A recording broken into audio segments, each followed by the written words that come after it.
चारही ग्रंथामध्ये संभाजी महाराजांनी प्रथम स्त्रियांना वंदन केले, म्हणजे स्त्री देवतांना वंदन केलेले. बुधभूषण, नायिका भेद, नक्षी किंवा सातचंद्र हा स्वतंत्र अभ्यासाचा विषय, खूप मोठा विषय येतो. युवराज म्हणून संभाजी महाराज ज्यावेळेस दिलेर खानाकडे जातात तिथे तो संघर्ष अजून पेटत जातो आणि तो एवढा पेटतो की 1676च्या नंतर ज्यावेळेस संभाजी महाराजांनी रायगड सोडला त्यानंतर ते आले रायगडावरती. ज्यावेळेस त्यांचं शिवाजी महाराजांचं निधन झालं त्यानंतर ते रायगडावर 3-4 वर्ष संभाजी महाराज रायगडावरती नाही आहेत. सुरनीस किंवा इतर लोक जी संभाजी महाराजांना नाकारत होती तर त्याच्या पाठीमागे असं काही एक कारण होतं का की शाक्तपंथ आणि संभाजी महाराज त्यातलं तत्त्वज्ञान, त्यांच्या बिलिव्हिंग्स, मग हा सगळा प्रकार काय होता नक्की? संभाजी महाराजांच्या अगोदरच्या आयुष्याचा कालपट थोडाफार दाखवायचा आणि शेवटच्या प्रसंगावरती यायचं की हौतात्म्य काय. मग मधला तो जो पिरियड आहे लढायांचा तो फार दाखवला जातो. की अशी कोणती एक लढाई असेल छत्रपती संभाजी महाराजांची जी म्हणजे आपण ऐकलीच पाहिजे? शिवाजी महाराजांना जी करायला भाग पाडलं म्हणता येईल ही 23 किल्ले जोपर्यंत मुघलांच्या ताब्यामध्ये येत नाही तोपर्यंत संभाजीराजे ओलीच राहतात तिथं. 8.5-9 वर्ष वय असेल संभाजी महाराज त्यावेळेस. त्या बालमनाला काय वाटत असं हे 9 वर्षाचे संभाजी महाराज ऍक्सेप्ट करतायत की मी स्वराज्यासाठी तिथं राहतो. शिवाजी महाराज तिथून आग्र्याच्या कैदीतून बाहेर पडत आहेत. शिवाजी महाराज आल्यानंतर इकडे शिवाजी महाराजांनी संभाजी महाराजांचं सगळे विधी उरकून टाकले की मृत्यू पश्चात केले जातात जाहीर करून टाकले. संभाजी महाराज वाटेमध्येच गेलेले आहेत पण संभाजी महाराज त्यावेळेस आहेच होते. दुर्दैवाना म्हणा सुदैवाना म्हणा त्या दिंडीच्या वेळेस ज्यावेळेस संभाजी महाराजांचं हे सगळं चाललं होतं बाजूला एक चित्रकार उभा होता. त्या चित्रकारांनी ते सगळं त्या चित्रामध्ये रेखाटलं. त्यांच्यावर दगड मारतायत, हे करतायत, अत्याचार होत आहेत. पण त्या चित्रकाराला सुद्धा त्या कठीण प्रसंगी संभाजी महाराजांच्या डोळ्यामध्ये जे तेज होतं त्या चित्रामध्ये सुद्धा लपवता आलेलं नाही. ही गोष्ट आपल्या महाराष्ट्राला माहीत नाही किंवा संभाजी नावाला आपण शापित म्हणतो. तर त्यासाठी बऱ्याचशा घटना येतात की लोकांच्या मनामध्ये ते वलय किंवा ती काय म्हणतो आपण त्याला ते ठासून बसतात की संभाजी नावासोबत ह्याच गोष्टी घडलेल्या आहेत.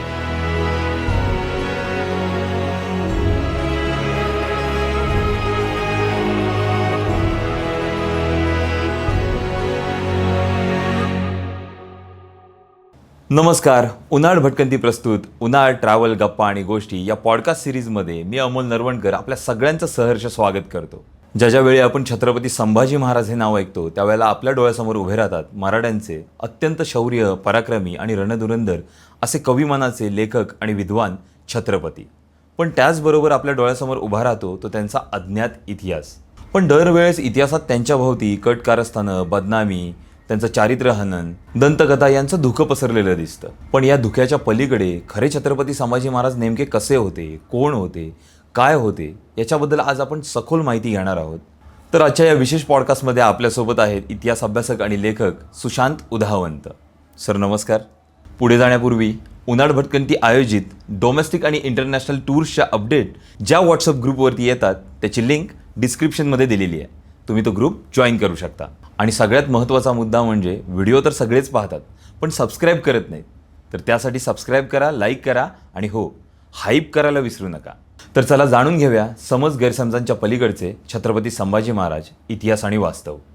नुकताच राजा शिवाजी हा चित्रपट प्रदर्शित झाला आणि त्या अनुषंगाने छत्रपतींच्या थोरल्या बंधूंचा एक इतिहास आपल्यासमोर आला. संभाजी या नावाची ओळख आणि त्या नावाभोवती असलेला एक वलय किंवा त्याचा इतिहास आणि त्याचा काय असा एक शापित इतिहास जो कधीच कुणाला कळला नाही त्याच्याबद्दल बोलूया. तर आत्ताचा राजा शिवाजी चित्रपट रिलीज झालेला आहे. तर सगळ्यांनी थिएटरमध्ये जाऊन तो पाहिला.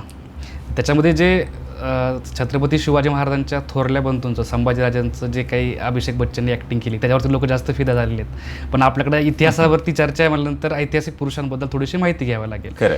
तर आता विषय काय होतो की तुम्ही आता शापित हा शब्द उच्चारला की संभाजी नावाला एक शापित लागून एक शब्द येतो. म्हणजे आपण जनरली छत्रपती संभाजी महाराजांबद्दल जसं ऐकत आलोय त्यांचा इतिहास, त्यांचं आयुष्य जसं बघत आलोय आणि ती जी एक हळहळ राहते त्या नावाच्या नंतर येणारी कायमस्वरूपी, म्हणून कदाचित असं वाटलं मला की हे विचारावं. पण त्याचं कारण असं आहे की आपल्याकडे जो इतिहास आपण जाणून घेतो तर त्याचं मी नेहमी हेच सांगत असतो की त्याचं स्वरूप चित्रपट, कथा, नाटक, कादंबरी हे असतं. बरोबर. एखादी कुठेतरी कादंबरी येते, एखादं नाटक येतं की त्याला शापित संभाजी महाराजांचं लावलं जातं. पण अगोदर शापित लावलं जातं, नंतर संभाजी महाराजांचं नाव येतं. तर तशीच एक कादंबरी रिलीज झाली, म्हणजे काही काळापूर्वी प्रकाशित झालेली होती. अनंत तेबिले नावांच्या लेखकांची होती ती, शापित राजहंस म्हणून. शापित राजहंस म्हणून. पण त्यासाठी जर आपण एखाद्या व्यक्तीला शापित म्हणतो किंवा संभाजी नावाला आपण शापित म्हणतोय, तर त्यासाठी बऱ्याचशा घटना येतात की लोकांच्या मनामध्ये ते वलय किंवा ती काय म्हणतो आपण त्याला, ते ठासून बसतात की संभाजी नावासोबत ह्याच गोष्टी घडलेल्या आहेत. त्याच्यातला जो पहिला विषय किंवा आपण जाणून घेऊयात की छत्रपती घराण्यामध्ये, भोसले घराण्यामध्ये किती संभाजी महाराज झाले. म्हणजे संभाजी नाव, म्हणजे छत्रपती संभाजी महाराजांचं नाव कुठून आलं म्हणण्यापेक्षा त्याच्या अगोदर कोणी संभाजी होते का वगैरे. बरोबर. तर त्याच्यामध्ये विषय असा होता की ज्यावेळेस छत्रपती शिवाजी महाराजांचा जन्म व्हायच्या अगोदरची गोष्ट आहे, निजामशहाचा एकदा दरबार भरलेला होता आणि त्या दरबार भरल्यानंतर तिथं सगळी जी भोसले मंडळी होती आणि जिजाऊ माँसाहेबांचं जे माहेर होतं लखोजीराज जाधव, त्यांची काही मंडळी आलेली होती आणि तिथं एक खंडागळे म्हणून भोसल्यांचे सरदार होते, त्यांचे व्यक्ती त्यांचा हत्ती होता आणि तो हत्ती पिसाळला. बरोबर. आणि पिसाळल्यानंतर तो हत्ती धावून येतोय इकडं, जे लखुजीराज जाधवांचे हे पुत्र आहेत दत्ताजी जाधव, म्हणजे जिजाऊ माँसाहेबांचे बंधू, तर त्यांच्यावरती चालून येतोय. आणि ते चालून आल्यानंतर तो त्या हत्तीला मारून टाकतायत तिथंच, दत्ताजी जाधवराव. तर तो राग येतो इकडं भोसल्यांचे जे काही म्हणजे शहाजी महाराजांचे चुलत बंधू आहेत, म्हणजे विठोजीराजेंचे पुत्र, त्यांचं पण नाव संभाजी असतं. मग त्यांना राग येतो, मग ते दत्ताजी जाधवराव ती चालून जातात आणि ते तिथं त्यांना मारून टाकतात, त्यांची हत्या होते थोडक्यात. मग ही गोष्ट तिथून लखुजीराजे जात असतात, तर त्यांना कळते की संभाजीराजांनी आमच्या दत्ताजी जाधवांचा खून केलेला आहे. मग लखुजीराज जाधवराव त्या संभाजी भोसलेंचं तिथं त्यांची हत्या करून टाकतात. तिथं एक संभाजी भोसलेंचं पहिलं नाव येतं, म्हणजे ते शहाजी महाराजांचे चुलत बंधू. त्यावेळेनंतर शहाजी महाराजांनी त्यांच्या मोठ्या मुलाचं जे नाव होतं ते संभाजी ठेवलं. आणि आता चित्रपटामध्ये तुम्ही पाहिलंच असेल सगळ्यांनी तो हिस्ट्री की कन्यागिरीच्या वेड्यामध्ये अफजल खान दाग्याने मारून टाकतो संभाजी महाराजांना. मग आपल्या भावाची आठवण म्हणून संभाजी महाराजांचं नाव सुद्धा, म्हणजे त्या थोरल्या संभाजीराजावरून शिवाजी महाराज संभाजी, म्हणजे भोसले घराण्यातले दुसरे संभाजी, दुसरे शहाजीराजांचे पुत्र आणि तिसरे संभाजी महाराज म्हणजे शिवाजी महाराजांचे पुत्र. आणि हीच गोष्ट अजून एक पुढे होते बरं का, की आपल्या सगळ्यांना बऱ्याच कमी लोकांना माहिती आहे की थोरल्या शाहू महाराजांचं नाव हे शिवाजी होतं. म्हणजे ते नंतर औरंगजेबानं ठेवलेलं आहे की शाहू नाव. हे तिन्ही संभाजी झाले म्हणजे भोसले घराण्यामध्ये हे पराक्रमी होते. छत्रपती संभाजी महाराज असतील किंवा शिवाजी महाराजांचे मोठे बंधू थोरले संभाजीराजे असतील किंवा शहाजी महाराजांचे बंधू जे असतील, तर हे त्यांच्यावरती जो प्रसंग आला, म्हणजे आपण काय म्हणतो त्याला की मृत्यूचा प्रसंग जो ओढवला, तो एकदम अशा बिकट प्रसंगी किंवा काहीतरी कोणाच्याही म्हणजे ध्यानीमध्ये नसताना आणि इतक्या शौर्यवंत आणि बलाढ्य पराक्रमी, तर त्या व्यक्तीचा ज्या वेळेला असा खून होतो किंवा त्यांची हत्या होते किंवा त्यांचा मृत्यू ओढवतो, म्हणून तर ते लोक शापित हा शब्द प्रयोग करतात. पण तसं काही नसतं, ते एक थोडंफार आपण म्हणलं गेलं तर अंधश्रद्धा किंवा काहीतरी ह्या गोष्टी असतात. पण असे प्रसंग तिघांच्या बाबतीमध्ये झालेले आहेत, म्हणून कदाचित ही चर्चा कुठेतरी होते की ते शापित आहे का वगैरे नाव वगैरे. तसं काही नाही, कारण जर आज आपण पाहिलं तर त्यांच्या पराक्रमानं करत होतो आणि त्यांनी खूप मोठं शौर्य गाजवलेलं आहे सुद्धा. हे म्हणजे बेसिकली छत्रपती संभाजी महाराजांच्या नावाकडे आपण वळलो आणि इथे हे व्यक्तित्व पहिल्यांदा आपल्या समोर येऊन उभं राहतं. आणि त्याच्या पुढे जर का आपल्याला संभाजी महाराजांकडे वळायचं असेल तर सगळ्यात पहिला प्रसंग मला असं वाटतं की त्याच्याबद्दल आपण बोललं पाहिजे की संभाजी महाराजांच्या बालपणाबद्दल फारसं कधीही कोणाला ज्ञात नाही आहे, त्याच्याबद्दल बोललं जात नाही. प्रसंग अशा आशयाने आपण घेऊ की महत्त्वाचा ऐतिहासिक प्रसंग होता तो म्हणजे स्वराज्यावर ओढवलेली नामुष्की, जी पुरंदरच्या तहा प्रसंगातली होती.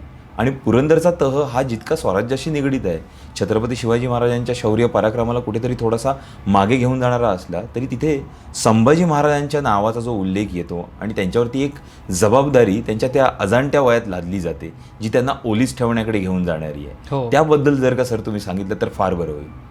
आपल्याकडं एक विषय असा होतो की ज्यावेळेस आपण संभाजी महाराजांचा इतिहास ज्ञात करून घेतो की डायरेक्ट त्यांची जी दाखवण्याची म्हणजे कादंबऱ्यातून चित्रपटातून की युवराज म्हणून संभाजी महाराजांची कारकीर्द दाखवली जाते किंवा राजा म्हणून नंतर छत्रपती झाल्यानंतर. पण मी ह्या गोष्टीवरती फार भर टाकतो कधीही देखील की बालपणी संभाजी महाराजांवरती काय संस्कार झालेले असतील, की काय गोष्टी त्यांनी बघितलेल्या असतील. आता 57 साली त्यांचा जन्म आहे, 14 मे 1657ला संभाजी महाराजांचा जन्म झालेला आहे. करेक्ट. त्याच पिरियडमध्ये त्याच कालखंडामध्ये की अफजल खानाचं संकट आलेलं आहे. ही एक गोष्ट ही बऱ्याच ठिकाणी सांगतो मी पण त्यावेळेस 2-3 वर्षाचे संभाजी महाराज आहेत ते पाहत आहेत सर्व जे काही राजकारण झाले त्या काळामध्ये किंवा नंतरच्या मोहिमा असतील, नंतर जी मोहीम संभाजी महाराजांनी असं शिवाजी महाराजांनी उघडली प्रतापगडच्या युद्धानंतर, बालमनावरती कुठेतरी दिसत असणार आहे. पण जी कागदपत्रामध्ये नोंद येते किंवा कागदपत्रामध्ये ज्याविषयी थोडंसं सखोल आपल्याला पाहायला भेटतं ती म्हणजे शिवाजी महाराजांची जी आग्र्याची भेट आहे आणि त्याच्या अगोदर झालेला पुरंदरचा तह. बरोबर. म्हणजे पुरंदरच्या तहामध्ये शिवाजी महाराजांना खूप जेरीस मिर्झा जयसिंगांनी आणलेलं होतं. म्हणजे शिवाजी महाराज त्या छावणीमध्ये तिथं त्यांची बैठक चाललेली तहासाठी किंवा वगैरे, आणि तिथं समोर शिवाजी महाराजांच्या समोर पुरंदरावरती तोफांचा भडीमार होतोय. मग शिवाजी महाराजांना तह करणं भाग पाडलं. तह केल्यानंतर 23 किल्ले किंवा तो 1 लाख वन उत्पन्नाचा प्रदेश वगैरे दिला.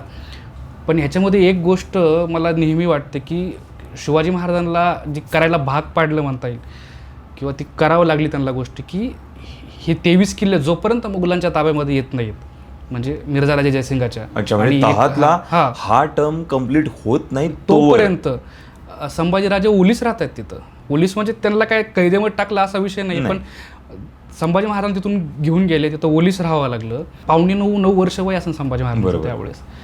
मग त्या बालमनाला काय वाटत असेल आणि शिवाजी महाराजांना काय वाटत असेल की आपला एकुलता एक मुलगा त्यावेळेस एकुलते होते संभाजी महाराज, आपण मुघलांच्या छावणीमध्ये पाठवत आहेत. मिर्झा राजे जयसिंगांनी जर शब्द दिला असेल किंवा वगैरे गोष्टी बऱ्याचशा चर्चा होऊ राहणार, कारण आजूबाजूला सगळे शत्रूच आहेत त्यांच्या. मग ते तिथं मग मला वाटतं की शिवाजी महाराजांना माणूस म्हणून किंवा एक पिते म्हणून आपण काय बघू शकतो. आणि त्याच्याहून पलीकडे अजून एक गोष्ट जर बघायची गेली तर एक गोष्ट मला जाणवते की हे 9 वर्षाचे संभाजी महाराज ऍक्सेप्ट करतायत की मी स्वराज्यासाठी तिथं राहतोय. नक्की. मग हे कुणी सांगतच नाही आपल्याला. हे धारिष्ट त्यांच्या त्या काळापासून तेव्हाही होतं. म्हणजे ते काय डायरेक्ट शेवटचा जो प्रसंग आपल्याकडे सांगितला जातो तेव्हापासून नाही, अगोदरपासूनही ती. मग तिथून पुढं त्या तहाचा एक भाग म्हणून संभाजी महाराजांना शिवाजी महाराजांना आग्र्याच्या भेटीमध्ये जावं लागतं. मग आग्र्याच्या भेटीमध्ये आपल्याला माहिती आहे काय झालेलं आहे ते. बरोबर. पण तिथं मेन प्रसंग येतो. सुटका शिवाजी महाराजांची होते, संभाजी महाराजांची तिथून होते.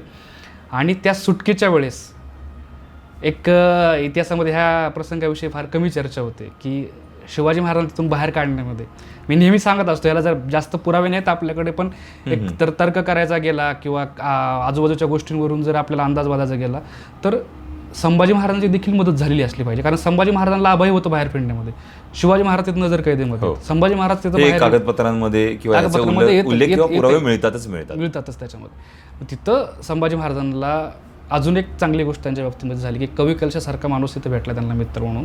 त्यावेळेस कारण काही जे राजस्थानी कागदपत्रामध्ये पुरावे आहेत तर बाकीच्या साधनांमध्ये सुद्धा, जसं खाफी-खान आहे तो मुघलांचा इतिहासकार, त्याच्याकडे सुद्धा ह्या गोष्टीचे पुरावे आहेत की कवी कलशाचं त्यावेळेसपासून मदत त्यांना भेटली पाहिजे किंवा तो शिवाजी महाराजांच्या संपर्कात त्यावेळेसपासून आलेला आहे. आता ही गोष्ट आपल्या सर्वांना ज्ञात आहे. समजा शिवाजी महाराज तिथून आग्र्याच्या कैदेतून बाहेर पडत आहेत. बरोबर. बाहेर पडल्यानंतर कोणी म्हणतं मथुरेला जात आहेत, कोणी म्हणतात की वाराणसीला गेलेले आहेत. आता अजूनही त्या प्रश्नाबद्दल थोडीशी काय म्हणतात साशंकता आहे आपल्याकडे. पुढची गोष्ट जी आपल्याला दिसत नाही बाल संभाजी महाराजांच्या बाबतीमध्ये की शिवाजी महाराज पुढे येऊन राजगडावर येत आहेत. म्हणजे 12 ऑगस्टला शिवाजी महाराज तिथून निसटलेले आहेत. इकडं आय थिंक माझ्या मते 10 सप्टेंबरच्या आसपास 10 सप्टेंबर का 20 सप्टेंबरच्या आसपास शिवाजी महाराज पोहोचलेत राजगडावरती स्वराज्यात. शिवाजी महाराज आल्यानंतर इकडे शिवाजी महाराजांनी संभाजी महाराजांचं सगळे विधी उरकून टाकले की मृत्यूपश्चात जे केलं जातं जाहीर करून टाकले. संभाजी महाराज वाटेमध्येच गेलेले आहेत, पण संभाजी महाराज त्यावेळेस हयात होते. बरोबर. आणि इथं जी गोष्ट लोकांना माहीत नाही आहे, फार कमी लोकांना माहिती आहे की संभाजी महाराज त्यानंतर परत आले. बरोबर. पण ते कधी परत आले, टाइम पिरियड काय आहे आणि कसे परत आले आणि तो मार्ग कोणता, ह्या गोष्टीबद्दल आपण कुठे चर्चा करत नाहीयेत.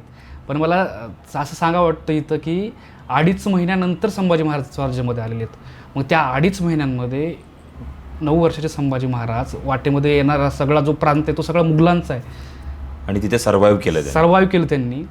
म्हणजे जरी पिता म्हणून शिवाजी महाराजांचं लक्ष त्यांच्यावरती जरी असलं, पण एक आपण जर सापडलो इथं म्हणजे मुघलांच्या कैदेमध्ये किंवा इथं जी येणारी संकट आहेत त्यांना संभाजी महाराजांना स्वतःलाच तोंड द्यायचं. 9 वर्षाच्या संभाजी महाराज त्यावेळेला रिटेक नावाची गोष्ट काहीच नाही तिथं. मग संभाजी महाराज इथून परत आले तर ह्या गोष्टींकडं म्हणजे एक 9 वर्षाचा पोरगा काय काय करू शकतो किंवा किती त्यांनी त्रास त्या लहानपणामध्ये भोगलेला आहे जो पुढे जाऊन त्यांच्या कामी आला. जे जर आपण शेवटचा प्रसंग जर पाहिला, ह्यांना त्या संभाजी महाराजांना त्यावेळेसपासून ह्या गोष्टींचा हे म्हणजे अनुभव म्हणता येईल आपल्याला, की त्यांचं जे मन कणखर बनलं आणि ह्याच कठोर गोष्टींमुळे बनलं ते त्या गोष्टीमुळे बनलेलं आहे.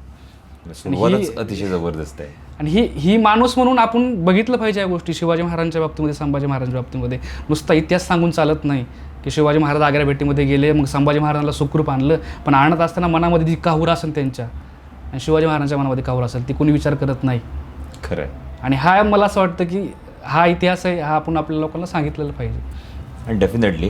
आणि खूप चांगल्या एका गोष्टीकडे तुम्ही आत्ता काय केलं, लोकांना वळवलं. ते म्हणजे काय की माणूस म्हणून ती माणसं कसा विचार करत होती, त्यांच्या मनावरती काय परिणाम होत असतील आणि कशा प्रकारे त्या सगळ्या गोष्टी त्या सामोऱ्या जात होते.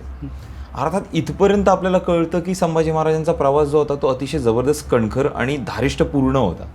मग पुढे काय होतंय की महाराजांवरती अजून जे म्हणजे राजकीयदृष्ट्या जे संस्कार व्हायला हवे ते छत्रपती संभाजी महाराजांवरती, ते छत्रपती शिवाजी महाराजांच्या राजाभिषेकापर्यंतचे संभाजी महाराज कसे होते? कारण तोपर्यंत खूप त्यांचं वय पुढे वाढलं असेल, अनेक अनुभव आले असतील, अनेक गोष्टी त्यांनी पाहिल्या असतील. तर राजाभिषेकापर्यंतचे संभाजी महाराज आणि शिवाजी महाराजांच्या परोक्ष आणि अपरोक्ष संभाजी महाराज, म्हणजे आपण एक 1674 पर्यंतचा टाइम पिरियड घेऊयात. म्हणजे तो जर बघितला तर की ह्या घटनेनंतर 1666ची घटना आहे, ते 1674. शिवाजी महाराज एका सरदाराचे पुत्र आहेत, म्हणजे शहाजी महाराज हे आदिलशाही सरदार, आणि संभाजी महाराज हे एका राजाचे पुत्र आहेत. म्हणजे छत्रपतींचेच आपण म्हणजे पुढची घटनांतर सांगितल्यानंतर सांगतो मला त्या गोष्टी, की शिवाजी महाराजांना ज्या गोष्टी भेटल्या नाहीत, शिवाजी महाराजांना जे शिक्षण मिळायला हवं होतं त्या मानानं, कारण त्यांना तो सगळा जो टाइम त्यांचा आहे ह्या लढायांमध्ये किंवा रणनीती आखण्यामध्ये, संघर्षामध्ये स्वराज्य उभारण्यात, पण ज्या गोष्टी त्यांना भेटल्या नाहीत शक्यतो, म्हणजे जसं की संस्कृतचं नॉलेज असेल, बरोबर, संस्कृतचं ज्ञान शिवाजी महाराजांनी संभाजी महाराजांना दिलं. राजकारणाचं तर ते धडे घेतच होते. आणि ज्यावेळेस शिवाजी महाराज कुठल्या मोहिमेवरती आहेत किंवा कुठे बाहेर जात आहेत, तर त्यांच्यावरती संस्कार करण्यासाठी जे जिजाऊ माँसाहेबांच्या हयातीमध्ये ते राहत आहेत, त्यांच्याकडून काहीतरी गोष्टी भेटत आहेत वगैरे. तर हो जो टाईम पिरियड आहे त्याच्यामध्ये हे शिक्षण येतं. ती शिक्षणाची जी काय म्हणतो एक फलप्राप्ती झाली, फलनिष्पत्ती झाली की बुधभूषणसारखा ग्रंथ संभाजी महाराज पुढे जाऊन लिहू शकले. आणि बुधभूषणसारखा ग्रंथ म्हणजे अजून एक गोष्ट ह्याच्यामध्ये सांगावीशी वाटते की हा अभ्यास बुधभूषण निर्मितीचा खूप मोठा आहे. मी तुम्हाला थोड्या वेळ चर्चा करताना सांगितलं की ह्या ग्रंथाचा अभ्यास करताना संभाजी महाराजांना 58 ग्रंथ अभ्यासावे लागले. जे आत्ता जे आम्ही संशोधन केलं, रेफरन्स म्हणून आपण बघितलं, 58 ग्रंथ आहेत. त्याच्यामध्ये काही हिंदू ग्रंथ आहेत, काही जैन धर्मातले आहेत, काही बौद्ध धर्मामधले येतं. तर त्याचा अभ्यास करणं हे आत्ता शक्य नाही आहे. आता संस्कृत जर शिकायची, त्यांच्या विद्वत्तेची उंची म्हणावी लागेल आपल्याला. आणि ह्याच्या अगोदरची जी घटना आहे राज्याभिषेकाच्या अगोदरची, म्हणजे आपण तो पिरियड घेतला म्हणून संभाजी महाराजांना शिवाजी महाराजांनी खंबायत, भागानगर या प्रांतांमध्ये स्वारीसाठी पाठवलेले. मग हा जो कालखंड आहे किंवा ह्या गोष्टीत, म्हणजे मी नेहमी सांगतो की चित्रपट, कथा, कादंबऱ्यांमध्ये काय होतं की जसा जन्म संभाजी महाराजांचा होतो, खरं थोडंसं एक 10-15 पानं त्याच्यामध्ये ते दाखवतील किंवा 1-2 सीन दाखवतील, आणि डायरेक्ट त्यांचं कॅरेक्टर कुठं उभं राहतं की राज्याभिषेकानंतर काय होतं किंवा नंतर शिवाजी महाराजांच्या निधनानंतर काय होतं, ह्या गोष्टींकडे येतं. पण ह्या अगोदरच्या गोष्टी जसं आपण पुरंदरच्या तहाच्या बाबतीमध्ये पाहिली किंवा अफजल खानाचा प्रसंग तुम्हाला सांगितला किंवा ह्या घटना येतं, हे कुणीच पाहत नाही. महत्त्वाची गोष्ट इथे लक्षात येते की त्यांचा लेखना संदर्भाचा जो आता तुम्ही बुधभूषणचा उल्लेख केलात, पण जे ज्ञात ग्रंथ आहेत ते तेवढेच लिहिलेत की त्याच्यापेक्षा व्यतिरिक्त अजून कोणता ग्रंथ? 4 ते 5 ग्रंथ आहेत त्यांचे. ओके, त्यातला बुधभूषण हा संस्कृतमधला ग्रंथ आहे. नायिकाभेद नक्षिक हे ब्रजमधले ग्रंथ आहे, ब्रज हिंदीमध्ये. आणि 7 शतक एक नावाचा ग्रंथ आहे. आता ह्या ग्रंथाविषयी जर थोडीशी माहिती घ्यायची गेली आपल्याला, म्हणजे इथे लेखक म्हणून संभाजी महाराज कसे दिसतात? खूप काय म्हणतो प्रतिभा संपन्न म्हणेल कदाचित मी त्याला. कारण नायिकाभेद, नक्षिक किंवा 7 शतक, बुधभूषण हे वेगवेगळ्या परंपरे म्हणा किंवा वेगवेगळ्या विचारधारा म्हणता येणार नाही आपल्याला, पण पूर्णतः बाजूला पडलेले ग्रंथ आहेत. म्हणजे बुधभूषण हा ग्रंथ जो आहे ना, तो राजनीतीवरती भाष्य करणार आहे, राजनीतीवरती भाष्य करणारा ग्रंथ आहे. आणि त्या ग्रंथाच्या सुरुवातीला संभाजी महाराज त्यांच्या कुलाची स्तुती करतायत, देवतांची स्तुती करतायत. नायिकाभेद, नक्षिक हे जे ग्रंथ आहेत ह्या थोडक्यात जर आपण थोडं लोकांना समजण्यासाठी सांगूयात की राधाकृष्णांच्या ज्या लीला आहेत त्याच्यातून जे नायिकांचे भेद उमटत आहेत किंवा त्या नायिकेचं नखापासून ते पायाच्या नखापासून ते डोक्याच्या केसापर्यंत जे वर्णन केलेलं आहे प्रत्येक अंगाचं संभाजी महाराजांनी नक्षिक ग्रंथामध्ये केलेलं आहे. आणि 7 शतक हा अध्यात्मावरचा ग्रंथ. ह्या विरोधाभास आहे, दोन्ही विरोधाभास आहे सगळीकडे बघायला गेलं तर. पण ह्या ग्रंथांमध्ये एक गोष्ट मला दिसली आणि ती सगळ्यात भारी आणि ती कॉमन गोष्ट आहे की ह्या 4ही ग्रंथामध्ये संभाजी महाराजांनी प्रथम स्त्रियांना वंदन केलं, म्हणजे स्त्री देवतांना वंदन केलेलं आहे. म्हणजे बुधभूषणमध्ये जर तुम्ही ती भवानीची स्तुती जर वाचली संभाजी महाराजांनी केलेली ना, खूप अर्थ आहे, खरंच अर्थ आहे. त्यानंतर नायिकाभेद ग्रंथाच्या स्टार्टिंगला देखील संभाजी महाराज असं म्हणतात. हरीला प्रिय असणाऱ्या राधेस, म्हणजे जे स्त्री देवता आहेत त्यांचं ते नाव घेतात आणि त्यांना वंदन करतायत आणि म्हणतात की मी नायिकाभेद ग्रंथाची रचना करतोय. आणि नक्षिकमध्ये असं म्हणतात की सीता पगनश चंदकी भजे के संभ समाज 7 शतक ग्रंथ ही रचिव संतन के हितकाज. म्हणजे सीतेच्या पायावरती जे नख आहेत, अच्छा, तर त्या नखांना अर्जुन हा संभाजी 7 शतक ग्रंथाची रचना करतोय असं संभाजी महाराज म्हणतायत. म्हणजे ह्या आपण माऊली स्वरूप मानतो, सीता माऊली स्वरूप हा म्हणता येईल, किंवा स्त्री देवतांना ते हे करतायत वगैरे. वा, क्या बात आहे. तर ही एक गोष्ट कॉमन आहे. आणि हा जर जो विषय आहे ना, बुधभूषण, नायिकाभेद, नक्षिक किंवा 7 शतक, हा स्वतंत्र अभ्यासाचा विषय, खूप मोठा विषय येतो. त्याच्यावरती दुर्दैवानं अजून काम जास्त झालेलं नाहीये. इथे दिसतंय काय तर त्यांची विद्वत्ता, लेखक म्हणून ते कसे होते, काय विचार करत होते. आता मला खरं विचारायचं होतं की पुढे जाऊन त्यांना जो एक युवराज म्हणून नकार होता किंवा छत्रपती म्हणून नकार होता, त्यांच्या राजाभिषेकाला सुद्धा नकार होता, त्याची एक पार्श्वभूमी असेल अलीकडे. जोपर्यंत महाराजांचा अगदी शेवटचा काळ आहे त्या काळात महाराजांना सुद्धा जाणवलं असेल की कुठेतरी काहीतरी एक क्लॅश निर्माण होते किंवा कुठेतरी एक वाद जन्म घेतोय जो माझ्या सुरणविसांमध्ये किंवा फडणवीसांमध्ये आणि माझ्या थोरल्या पुत्राच्या मध्ये आहे. तर तिथून थोडंसं आपण त्यांच्या नकाराकडे जाऊया की त्यांना तो नकार का होता. तो एक जो संघर्ष उभा राहिला, म्हणजे त्या संघर्षाला भरपूर कांगोर आहेत. आपण जर पाहायचं गेलं तर की 1670 सालापर्यंत जोपर्यंत राजाराम महाराजांचा जन्म होत नाही, स्वराज्याला वारस म्हणून संभाजी महाराज आहेत. बरोबर. त्यानंतर 70 नंतर 74ला शिवाजी महाराजांचा राज्याभिषेक होतो. तर राज्याभिषेक झाल्यानंतर 2 पुत्र शिवाजी महाराजांना आहेत. बरोबर. मग गादीवरती कोण बसणार. तर त्यावेळेस जो कलह उभा राहतोय, आता ह्या विषयाला फार व्यवस्थितरित्या हाताळलं गरजेचं असतं किंवा सांगणं देखील गरजेचं असतं. तर जो प्रसंग झाल्यानंतर की सोयराबाईंना असं वाटत होतं की राजाराम महाराजांना ही गादी मिळावी. तर ते प्रत्येक आईला जे वाटतं तेच त्यांना वाटलेलं आहे. कदाचित जर सोयराबाईंच्या वेळेस, म्हणजे त्या प्रसंगाच्या वेळेस जर सईबाई साहेब जिवंत असते तर त्यांनाही तेच वाटलं असतं की संभाजीराजे गादीवर बसले पाहिजे. याची शक्यता नाकारता येत नाही. पण हे जो गृहकलह आहे ना, ह्याच्यामध्ये कुणालाच असं सांगता येत नाही की पुढे जाऊन काय होईल ते. कारण पुढचे जर प्रसंग पाहिले तर आपण खूप ते विदारक घडलेले आहेत. मग सोयराबाईंना जे वाटत होतं की संभाजी राजांना गादीवरती न बसवता राजाराम राजांना हे राज्य भेटावं. त्याच्यामध्ये एक वाद निर्माण झाला पुढे की शिवाजी महाराजांसमोर तो वाद गेला की ह्या राज्याचे 2 भाग व्हावेत स्वराज्याचे. आणि जे शिवाजी महाराज नंतर दक्षिण दिग्विजयासाठी निघाले, दक्षिण दिग्विजयासाठी जो भाग ते जिंकून घेतील तो संभाजी महाराजांना देण्यात यावा. आणि हे वरचं जे स्वराज्य आहे महाराष्ट्रामधलं वगैरे, आपण जो प्रांतानुसार बघतो, तर ते राजाराम राजांना देण्यात यावं. हा वाद चालूच होता. म्हणजे ह्या लेवलच्या गोष्टी ज्या आहेत त्या छत्रपती शिवाजी महाराजांच्या कानावर जात होत्या, चालू होत्या आणि हयातीतच चालू होत्या त्या. मग ह्याच्यामध्ये काय झालं की ज्यावेळेस शिवाजी महाराज दक्षिण दिग्विजयाला निघतायत, बरोबर, आणि निघत्या वेळेस हा वाद ताजा होता, चालू होता. मग रायगडावरती संभाजी महाराजांना आणि सोयराबाई आणि राजाराम राजे किंवा जो पक्ष आहे दुसरा, त्यांना कसं ठेवावं. मग ह्याच्यावरती शिवाजी महाराजांनी एक तोडगा काढला की त्यांना म्हणले, संभाजी महाराजांना शिवाजी महाराज म्हणतात की तुम्ही जाऊन शृंगारपूरला जाऊन राहा, तिथला सुभा सांभाळा. आणि ते एका अर्थी बघायचं तर ते चांगलं झालं म्हणता येईल किंवा ठीक आहे, काही वाद झाला नाही. नंतर तिथं संभाजी महाराज शृंगारपूरला जाऊन राहिले. त्यांची ती सासूरवाडी म्हणजे येसुबाईंचं ते माहेर आहे. तिथं सर्व व्यवस्थित चाललं आहे. दक्षिण दिग्विजयाला शिवाजी महाराज गेलेले आहेत. आणि मध्येच संभाजी महाराजांना कुठेतरी खबर येते किंवा एक बातमी येते की स्वराज्यातले मंत्री आमच्याकडून शेतसारा जो आहे तो बळजबरीनं वसूल करतात. त्याचं कारण आहे की जर पीक पाणी झालं नसेल तर शेतसारा वसूल द्यायला होणारच होणार.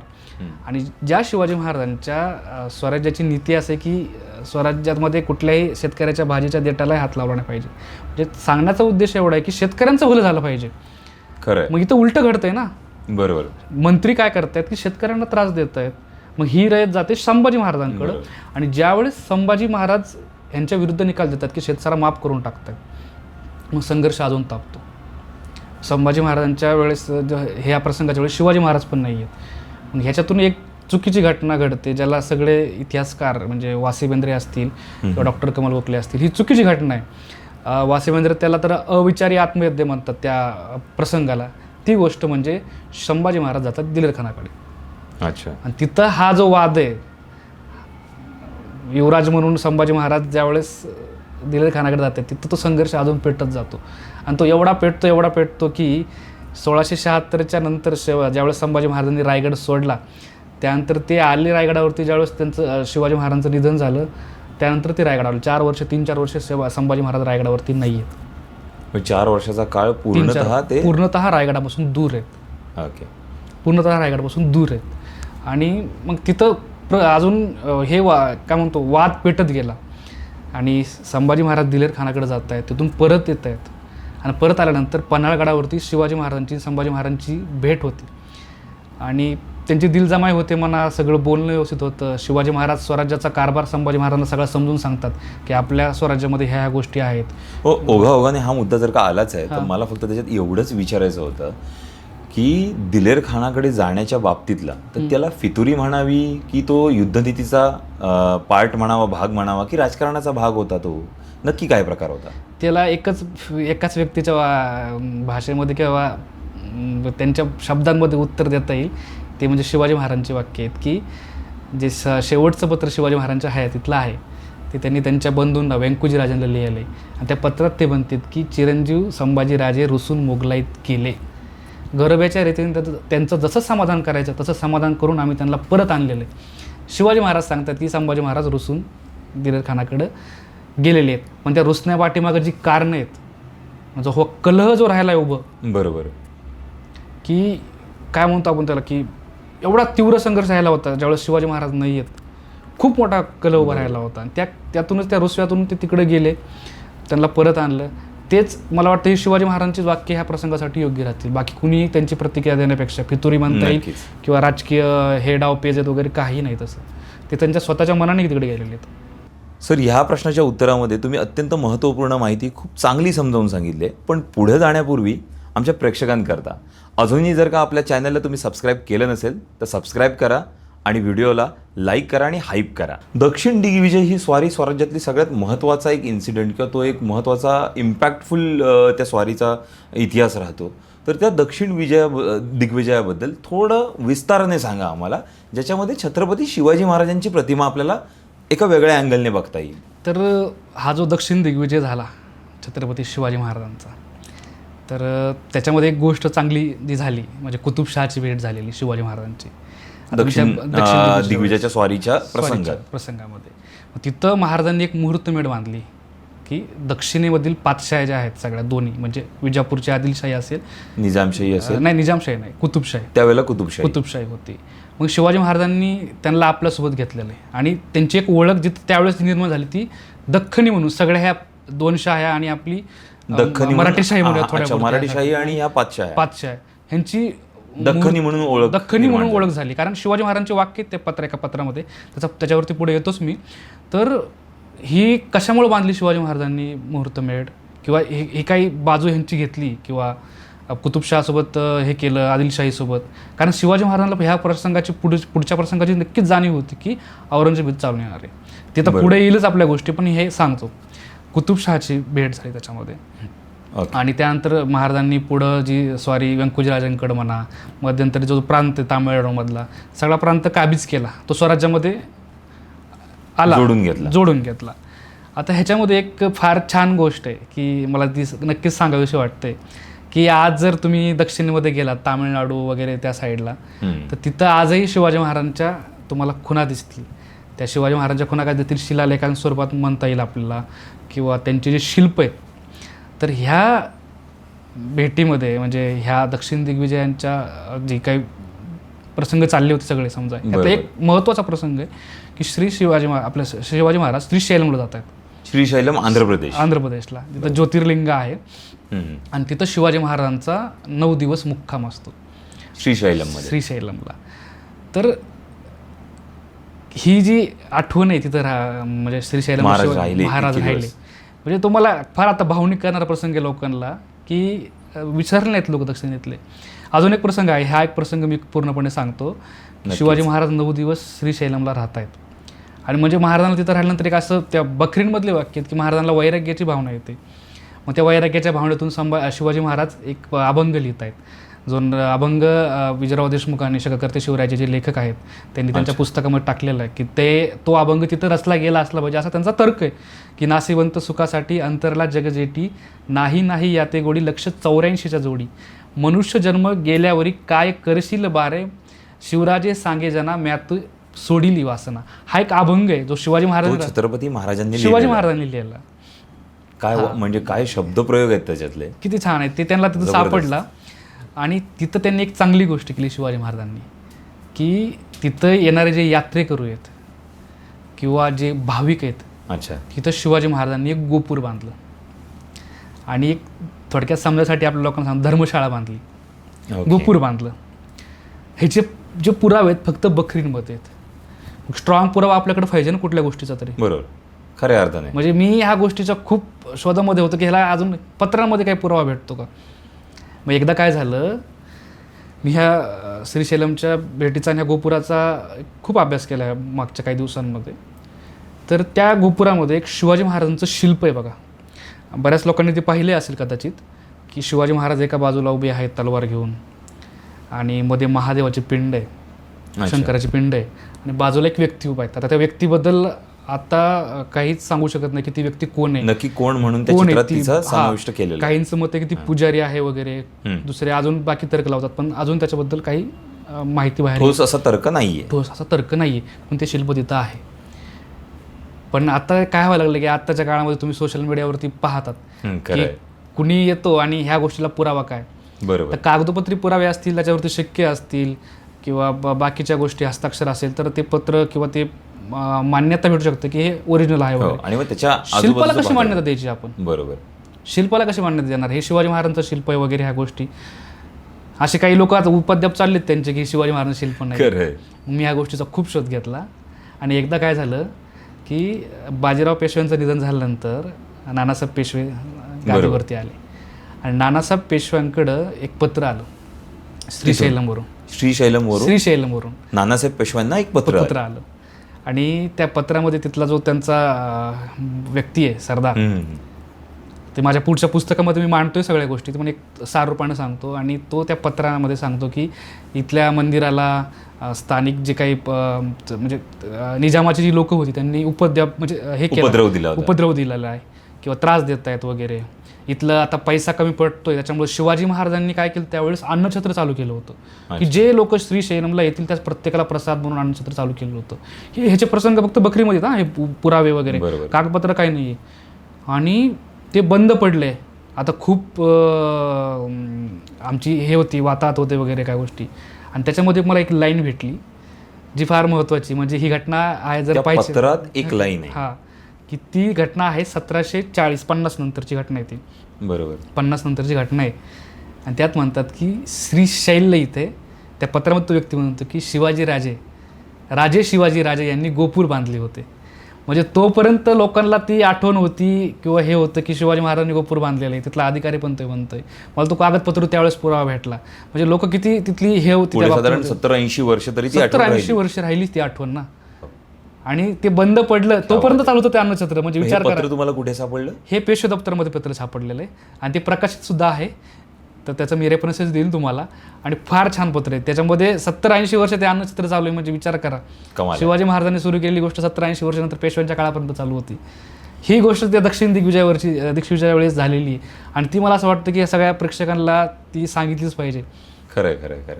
नाही, हे सांगण्यासारखीच गोष्ट आहे, कारण हे कसं आपण नाकारणार नाही. आणि त्याचे पुरावे करता एका पत्रातच ज्या आधीच आपल्याकडे होतं त्याच्यात एक ओळ होती, एकच ओळ होती, जी कशी कुणाच्या निदर्शनास नाही आली. श्रीशैल येथे राजे शिवाजी राजे यांनी गोपूर बांधले होते. ग्रेट. म्हणजे सतत अभ्यासात राहणं किती इम्पॉर्टंट आहे. आणि हे आतापर्यंत कुणी मांडलं नाही बरं का. म्हणजे याचं आश्चर्य वाटतं मला. न जाणो म्हणजे तेच, कुणाला ते दिसेल न दिसेल आणि तुम्ही कोणत्या अँगलनी जाताय त्या पत्रांकडे किंवा त्या माहितीकडे, हे फार महत्वाचं आहे. म्हणजे आजच्या ह्या एपिसोडमध्ये सगळ्यात महत्वाचा पॉईंट जो होता तो हाच आहे असं मला वाटतं. मी बरं झाला हा प्रश्न तुम्हाला विचारला, त्यासाठीच मी ते सांगितलं. अजून एक दुसरी गोष्ट होती की विजयराव देशमुखांनी त्यांच्या ग्रंथामध्ये मांडलेली आहे की थिरुमल्लपाडी नावाचं एक तामिळनाडूमध्ये गाव आहे. अच्छा. तर ते गेले होते संशोधनाकरता आणि तिथं त्यांना काही वस्तू दिसल्या होत्या. एक मंदिर होतं, त्या मंदिरामध्ये वस्तू ठेवलेल्या होत्या, भाले तलवारी वगैरे. आणि कुतूहलापोटी त्यांनी विचारलं की ह्या गोष्टी काय आहेत म्हणून, कुणाच्या आहेत. त्या लोकांनी फक्त एवढीच लाईन टाकली तिथं, फक्त बोलले ते की एकदा शिवाजी महाराज इथं आले होते, त्यांच्या जो ह्याचा तळ होता, सैन्याचा तळ इथं होता आणि त्यावेळेस ह्या वस्तू इथं राहिल्या होत्या.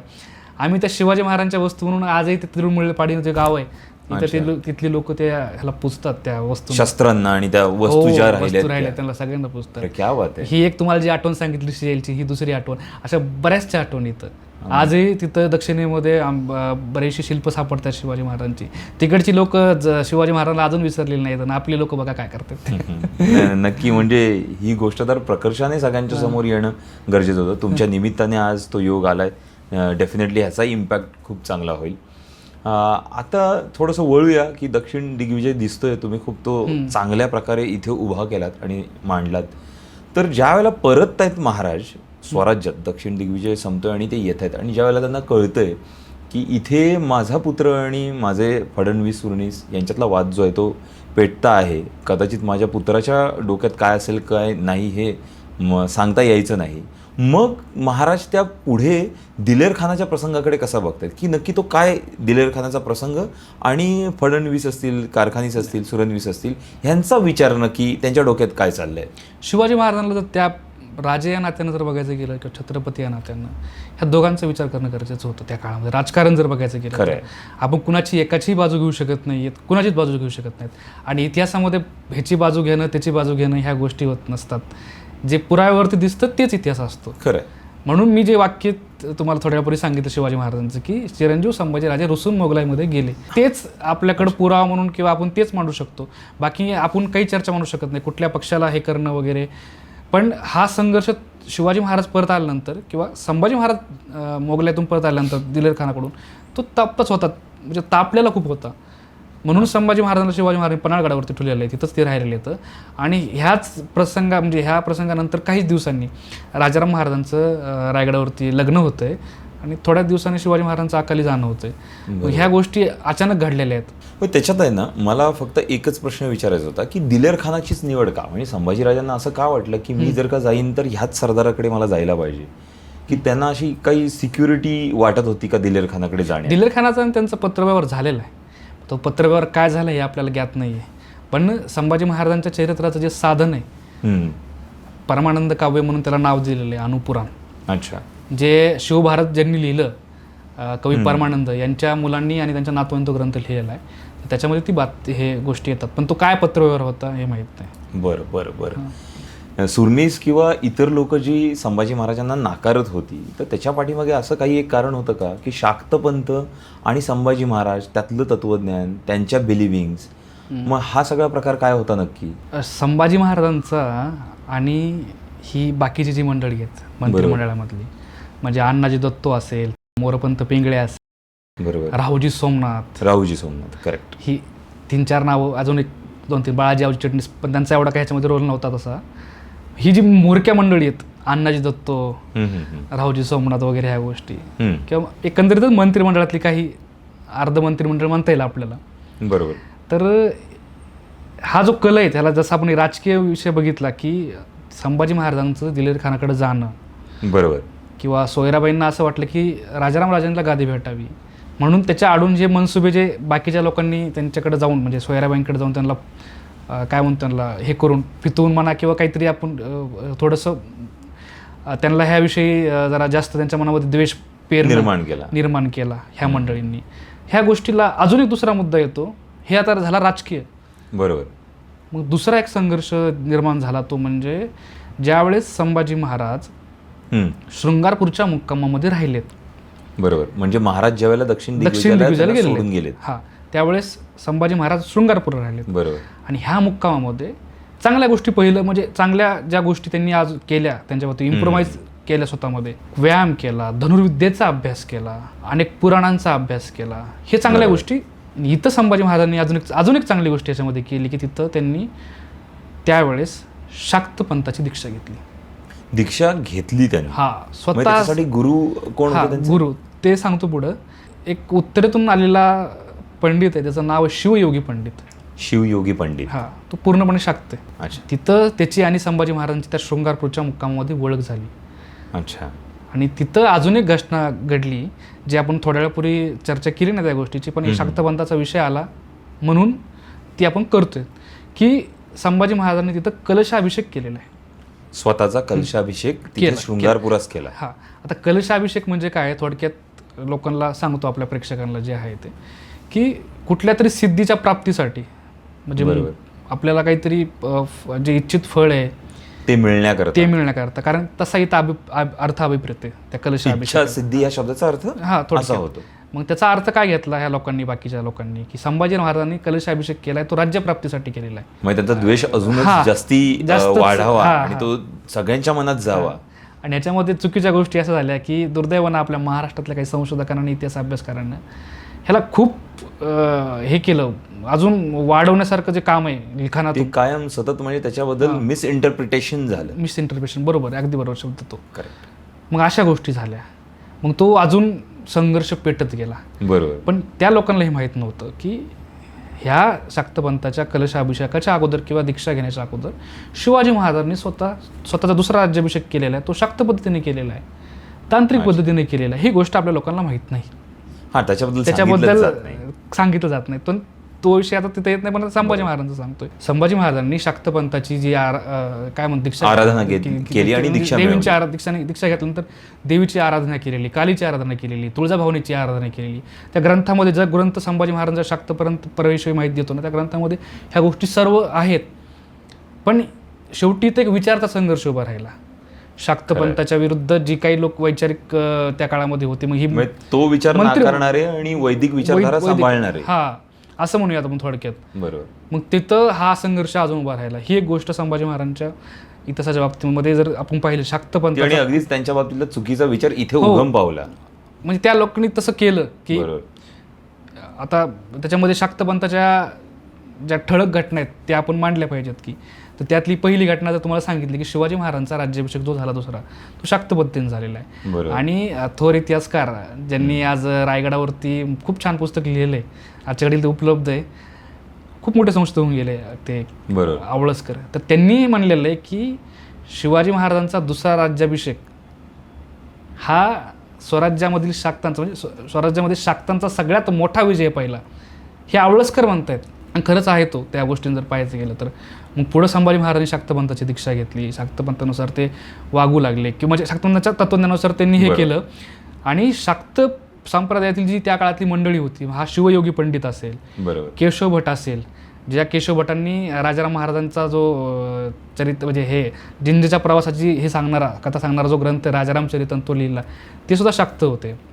त्यानंतर अजून कवी कलश, त्यात मेन धागा कवी कलशाचा आहे, तर त्याविषयी आपण बोलूयाच पुढं. नक्की.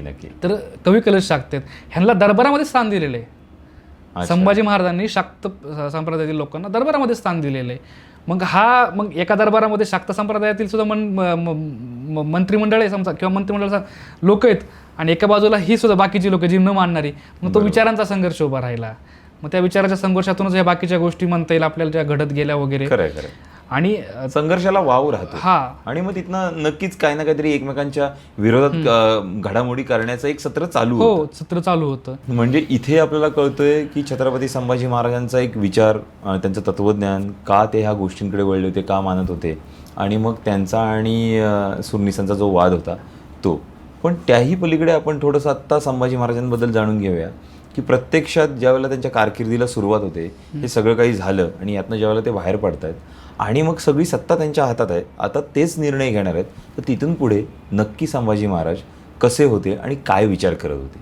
संभाजी महाराजच्या बाबतीमध्ये सगळे विचारवंत म्हणा किंवा अभ्यासक म्हणा, त्यांचं एकच वाक्य असतं की ही जी 9 वर्षाची कारकीर्द आहे संभाजी महाराजांचा राज्याभिषेक झाल्यानंतर, म्हणजे घोड्यावरच्या ह्याच्यावरतीच त्यांचं आसन आहे, ते घेऊन हिंडत होते. कारण आज इकडं गोव्यावरती मुव्हिंग करायची, कुठं कोकणात जायचं आहे, कुठं सिद्धीला हे करायचं आहे, कुठं स्वराज्यामध्ये मुघल आलेले, तर प्रत्येक बाजूवरती त्यांना तोंड द्यावं लागत होतं. आणि खूप ही कारकीर्द शेवटपर्यंत ते लढत होते. जर आपण पूर्ण तो हे ग्राफ पाहिला त्याचा, स्टार्टिंग पासून आहे. आणि ह्याच्यामध्ये अजून एक धोका होता की फितुरी जास्त वाढलेली. आजूबाजूची मंडळी सगळी फितूर होऊ लागली त्यांना, की जेवढी मंत्रिमंडळातली काही लोक स्टार्टिंगला फितूर झाले, बरोबर. जवळचे आप्तस्वकीय झाले, ह्यांना पण तोंड द्यायचंय. आणि कधीतरी अशी मोहीम निघते की कर्नाटकामध्ये जायचंय. बरोबर. म्हणजे ज्या व्यक्तीचं राज्यावर आल्यानंतर वय 23 आहे, 23-24 वय असणारा एक तरुण उमदा काय करणार आहे गोष्टी, कुठपर्यंत तोडणार आहे. आणि महत्वाची व्यक्ती सुद्धा नाही आहेत सोबत आपल्याला, की जे आपल्याला गायडन्स देऊ शकतील. खरंय. म्हणजे ह्या गोष्टी ही लोक नाकारत नाहीत. एकीकडे महाराजांची प्रतिमा मलिन करण्याचं काम सुद्धा करतात, एकीकडे त्यांचं सामर्थ्य सुद्धा सांगतात की प्रत्यक्षात ज्यावेळेला त्यांच्या ताब्यात हे आलंय त्यावेळेला ते किती शौर्यवंत होते, किती विद्वान होते, किती रणधुरंधर होते, म्हणजे राजकारण त्यांचं किती छान होतं हेही सांगतात. मग हा विरोधाभास का दिसतो त्यांच्यामध्ये आत्तापर्यंतच्या इतिहासामध्ये? आता काही चित्रपटामध्ये बघितलं असेल की संभाजी महाराजांच्या अगोदरच्या आयुष्याचा कालपट थोडाफार दाखवायचा आणि शेवटच्या प्रसंगावरती यायचं की हौतात्म्य काय. मधला तो जो पिरियड आहे लढायांचा तो फार दाखवला जात नाही, दाखवला जातच नाही तो, कारण तो महत्वाचा आहे सगळ्यात जास्त. की मग ती पोर्तुगीजांसोबत काय लढाई झाली असेल, ती सिद्धींसोबत काय लढाई झाली असेल, इंग्रजांसोबत म्हणता येईल आपल्याला. एक्झॅक्टली. म्हणजे मला हाच प्रश्न आता म्हणजे माझ्या मनात आला की विचारावा या फ्लोमध्ये की अशी कोणती एक लढाई असेल छत्रपती संभाजी महाराजांची जी म्हणजे आपण ऐकलीच पाहिजे, तिची माहिती, तिचा इतिहास आपण लोकांसमोर आणलाच पाहिजे आणि ती वाखाणण्याजोगी असावी.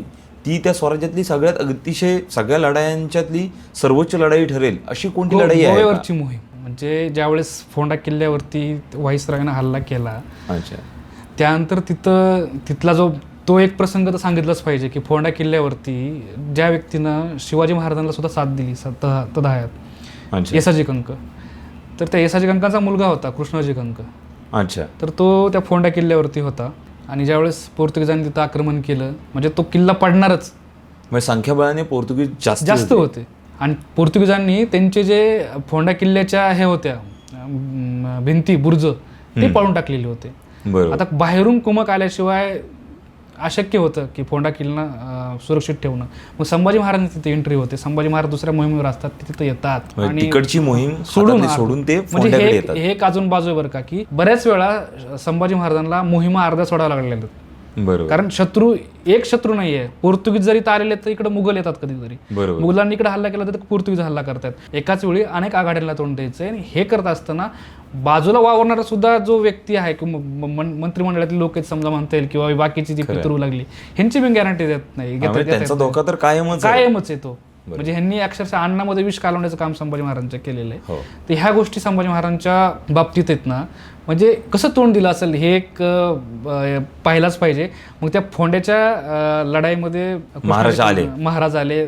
दुर्दैवानं कृष्णाजी कंकाला तिथं वीरमरण आलं.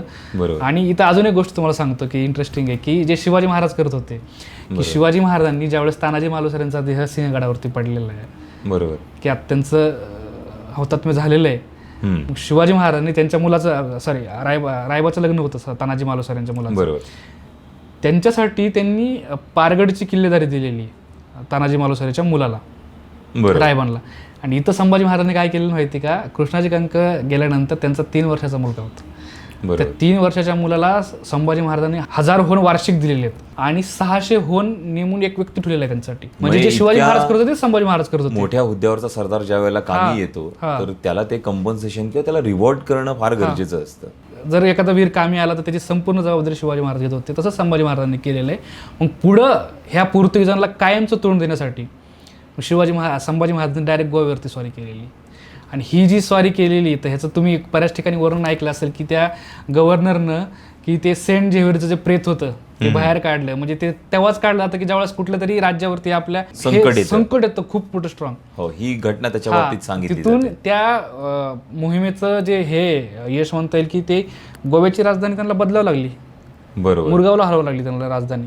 पोर्तुगीजांना स्वतःची राजधानी सोडावी लागली. हो. आणि त्याच्या बाबतीमध्ये असं एक मत आहे की पोर्तुगीजांना त्या कालखंडामध्ये आशिया खंडामध्ये पत्करला नसताना एवढा मोठा पराभव संभाजी महाराजांनी त्या काळात केला. त्या फोंड्याच्या लढाईचा, गोव्याच्या मोहिमेचा. ही अशी एक लढाई नाही, अशी बऱ्याच लढाई आहेत. सिद्धीसोबत असेल, औरंगजेबाच्या सोबतच्या असतील, मग औरंगजेबाची मुलं, त्याचे सरदार, सगळीकडे एका ठिकाणी नाही वेगवेगळ्या ठिकाणी ते हल्ले करतायत, बरोबर. पुन्हा कर्नाटकामध्ये स्वारी करायची. इथून हा प्रांत सोडून कर्नाटकामध्ये जायचंय. तिथले जे स्थानिक पुंड पाळेगार आहेत त्यांचा सुद्धा बंदोबस्त संभाजी महाराजांनी एकदा नाही 2 वेळा स्वाऱ्या करून केलेला आहे. आणि हे वर्ष 23-24 आणि हौतात्म्या वेळेस 32 वय वर्षे. ह्या ओघात ना एक गोष्ट विचारायची राहिली आहे मागासपासून, म्हणजे माझ्या मनात ते सारखं येत होतं. आपण काय, मी काय, तुम्ही काय, आणि कुठून तरी ह्या सगळ्याची सुरुवात अशीच झाली असेल की तुम्ही दंतकथा ऐकल्या असतील महाराजांबद्दलच्या, तेव्हा कुठेतरी तुमच्या मनात तो विचार आला असेल की मी शोधून काढतो हा नक्की प्रकार काय, ही कथा कुठून रूढ झाली. असं तर काही नाहीच आहे. मग त्याच्यासाठी मग तुमचा मोर्चा त्या अभ्यासाकडे आणि इतक्या डिटेल गोष्टींकडे वळला. तर मग त्या दंतकथा त्याच्याबद्दल जरा सांगितलं तर फार बरं होईल. मी दंतकथाच सांगतोय की म्हणजे तुम्हाला त्याच्यावरून ती अंदाज येईल की हे काय लेवलला गेलं होतं एका काळामध्ये. बरोबर. आपल्या पुण्याचेच एक खासदार होते जुन्या काळामध्ये, तर त्यांनी एक कथा संग्रह लिहिला होता. तर ते एकदा म्हणजे तेव्हाचा औरंगाबाद, आताचा संभाजीनगर, बरोबर, तो बीबी का मकबरा आहे. बरोबर. तिथं गेल्यानंतर तर टोंब होती, म्हणजे ते मकबरा होता. तर त्याच्यावरती एक डिझाईन दिसली अशी की साखळ्या लावलेत. बरोबर. म्हणजे घराच्या वरी आपण लावतो ना अशा डिझाईन म्हणून. तर कुतूहलापोटी त्यांनी, तिथला जो गाईड होता त्यांनी त्याला सांगितलं की एकदा काय झालं की औरंगजेबाची एक मुलगी होती, तिचं नाव आता त्यांनी झेबीनुसार दिलेलं आहे. ती मरायला टेकलेली असते आणि ती म्हणते औरंगजेबाला की माझी एक शेवटची इच्छा पूर्ण कर. तर ती असं म्हणते की ज्या साखळदंडामध्ये तुम्ही संभाजीराजांना कैद केलं होतं, पकडलं होतं, त्यांची हत्या झाली होती, ते तुम्ही तुमच्याकडे आहेत. तर ज्या वेळेस मी मरल आणि मी मेल्यानंतर माझं दफन करताना त्या साखळदंडाला माझ्यासोबत ठेवून द्या. बरोबर. असं तो गाईड सांगतो. तर औरंगजेब नकार देतोय, पण ती फार फोर्स करते की नाही नाही ठेवाच असं वगैरे. शेवटी औरंगजेब म्हणतो की ठीक आहे ठेवत नाही, पण तुझी जिथं मी कबर बांधल किंवा जो मकबरा काय असेल ते बनवून तिथं हिची डिझाईन करतो असं औरंगजेब. हा, आणि म्हणून मी ही तिथं डिझाईन म्हणतो. तो गाईड सांगतो की ही डिझाईन त्याच्यासाठी बनवलेली आहे. अरे आता मला मग ती मी वाचल्यानंतर मला प्रश्न पडला ना, अरे खरं काय खोटं आहे काय बघा. पण हे अथॉराइज असतात का गाईड, हे शिकलेले? नाही काही नाही, फक्त ह्यांच्या दंतकथा ह्याच ना अशा पेरतात हे. मग मी शोध घेतला, मला बघितलं पाहिजे ना या गोष्टीबद्दल काय वगैरे. मग औरंगजेबाच्या सगळ्या ज्या पोरी होत्या त्यांच्या कबरी कुठे त्या बघितल्या. तर त्यातल्या मला दोन तीन पोरींच्या कबरी तर एक तर लाहोरला एकी जणीची, एक दिल्लीला आहे. म्हणजे ह्या कधी इकडे आल्याच नाही आहेत. मग या कुठून आल्या गोष्टी? काय होतं ह्याच्यामध्ये की अशा कथा ज्यावेळेस कुणी एखादा लेखक लिहितो, पण त्या साहित्यिक मूल्यासाठी तुम्ही एका कर्तृत्वान व्यक्तीचा, एका कर्तृत्वान राजाचा, त्याच्या इतिहासाचा बळी घेतात ना. मग अशा दंतकथा ज्यावेळेस माझ्या कानावरती यायला लागल्या किंवा मला पडत होत्या, मग त्यावेळेस मी आपण सखोल अभ्यास करायला लागतो ना की खरं काय ह्याच्यामध्ये. तर असं काही नसतं. ह्या गोष्टी देवाची कृपा म्हणू आपण की ह्या दंतकथा ज्यावेळेला तुमच्यासारख्या व्यक्तीच्या कानावर पडतात तेव्हा त्यांचं मग असा सगळा इत्यंभूत खडानखडा माहिती आपल्या समोर येते आणि कळतं की खरंच ही दंतकथा. त्याच्यामध्ये अजून एक दंतकथा तुम्हाला सांगतो. ह्यात अशा टाईपची आहे की एक महाराष्ट्रामध्ये सुप्रतिष्ठित व्याख्याते होते जुन्या काळामध्ये, आता आहेत का माहीत नाही मला. तर त्यांनी एक कथा सांगितली होती. संभाजी महाराज, कवी कलश, अकबर एका मैफिलीमध्ये बसलेले आहेत. अकबर म्हणजे औरंगजेबाचा मुलगा. आणि त्याच्यामध्ये त्यांना असं दिसतं संभाजी महाराजांना नाचणाऱ्या बाईच्या त्या गळ्यामध्ये की एक कंठा दिसतो. बरोबर. आणि तो जो कंठा असतो ना, त्या अकबराने त्या नाचणाऱ्या बाई दिलेला असतो. तर अकबराला संभाजी महाराज विचारतायत, अरे हा कंठा मी तुला भेट म्हणून, गिफ्ट म्हणून दिलेला आहे, तर तू ह्या नाचणाऱ्या बाईला का दिलास? हे मी ऐकलेली म्हणजे ही गोष्ट मैफिल मी बघू लागलो की मी इमॅजिन करू लागलो की संभाजी महाराज असं करतील कधी. म्हणजे मग मला प्रश्न पडला ना, आणि मी एवढा अभ्यास केला त्या बाबतीमध्ये की हा प्रसंग खरंच संभाजी महाराजांच्या आयुष्यामध्ये आहे का. घेतला शोध त्याचा. मग असं कळलं की ह्या कथेमध्ये सत्य आहे, पण 50%. 50% असं आहे की अकबरानं संभाजी महाराजांना जो कंठा दिला होता, गळ्यामधला हार, तो त्या नाचणारे दिला हे खरं आहे, पण तो संभाजी महाराजांनी मैफिलीमध्ये नव्हता बघितलेला. हे कुणी केलं? हे एका साहित्यिकाने हे असे रंगवले प्रसंग आणि त्यांनी दोन गोष्टी मिक्स करून सांगितले स्वतःच्या ह्याच्यामध्ये, आणि पुढे तो व्याख्या त्यांनी ते कंटिन्यू केल्या. असा संभाजी महाराजांचा इतिहासाचा जो विपर्यास झाला तो जुन्या काळापासून झालेला आहे. मग ह्यामध्ये काय होतं की मी तुम्हाला आता थोड्या वेळापूर्वी ती पोर्तुगीजांची लढाईच्या बद्दलही सांगितलं, संभाजी महाराजांच्या साहित्याबद्दल सांगितलं. एवढं कर्तृत्ववान व्यक्ती 9व्या वर्षी आग्र्याला त्यांनी सगळ्या गोष्टी बघितल्या. ह्या गोष्टी झाकवल्या गेल्या. ह्याच्यात सेन्स आणि लॉजिकच नाहीच, काहीच लॉजिक नाहीये. मी मगाशी तुम्हाला त्याच्यासाठीच विचारलेलं की इकडे इतक्या कर्तृत्वाचा तुम्ही त्यांच्या म्हणजे डंका स्वतःच पिटताय, स्वतःच सांगता की ते किती कर्तृत्ववान आहेत. मग हे नाही बसत आहे ना त्या प्रतिमेमध्ये. असं सांगू नये तरी सुद्धा प्रॉब्लेम आहे. ह्याच्यामध्ये एक विषय असा आहे की ज्यावेळेस छावा चित्रपट आला, संभाजी महाराजांना सिंह पाडताना दाखवलं. आज लहान मुलं तेच समजतील ना की संभाजी महाराजांनी सिंह पाडला. शक्य आहे का त्या गोष्टी? त्याचे कुठल्याही पुरावेच नाहीत त्या गोष्टीचे. आणि तिथं कसं असतं की आपले लोक भाबडे असतात. बरोबर. भाबडी म्हणण्यापेक्षा आपल्याला एखाद्या व्यक्तीबद्दल हे वाटतं की नाही माझा राजा एवढा हे असेल. पण काय होतं की ह्याच्यामध्ये अशा बऱ्याचशा दंतकथा निर्माण होत राहतात. खरंय खरंय. आणि ज्याच्यामध्ये कर्तृत्व सिंह पाडणं हे आता पडद्यावरती दाखवल्यानंतर ते लहान मुलांना तेच संस्कार होते ना, संभाजी महाराज सिंह पाडला होता. डेफिनेटली. हे त्या जागी जर संभाजी महाराजांना बुधभूषण लिहिताना दाखवलं असतं तर किती मोठे संस्कार झाले असते. नक्कीच. म्हणजे ही गोष्ट तर दाखवण्यासारखी गोष्ट आहे.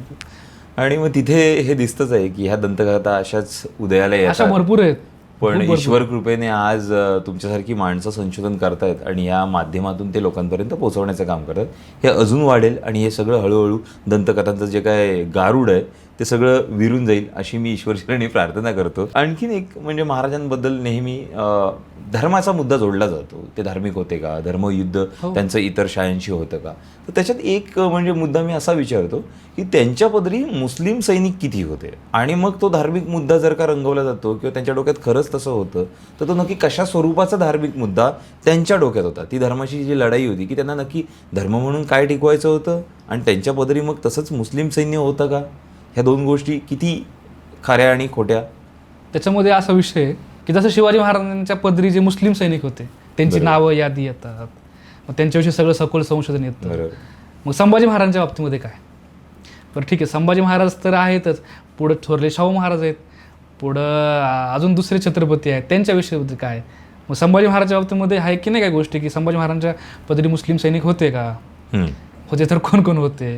तर काही ठराविक नावं भेटतात त्याच्यामध्ये. आता ती लिस्ट काढावी लागेल. आता अजून त्या बाबतीमध्ये माझं काम चालू आहे. त्याच्यामध्ये एक मलिक बेग म्हणून आहे.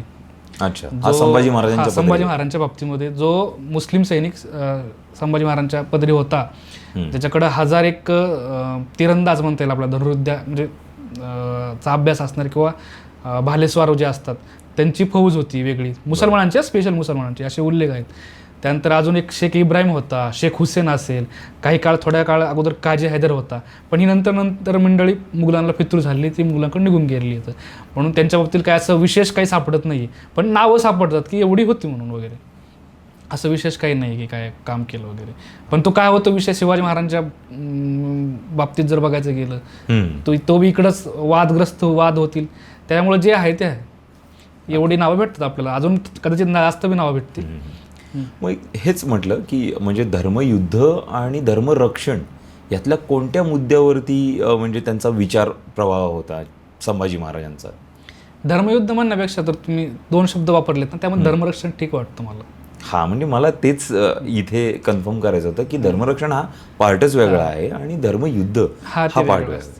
सगळ्यात जास्ती कवी कलशांच्या आणि छत्रपती महाराजांच्या म्हणजे संभाजी महाराजांच्या मैत्रीबद्दल बोललं जातं. ह्या म्हणजे हे जे पात्र आहे किंवा ही जी एक व्यक्तित्व आहे इतिहासातलं संभाजी महाराजांच्या आयुष्यातलं अत्यंत महत्त्वाचं व्यक्तित्व आपण समजतो.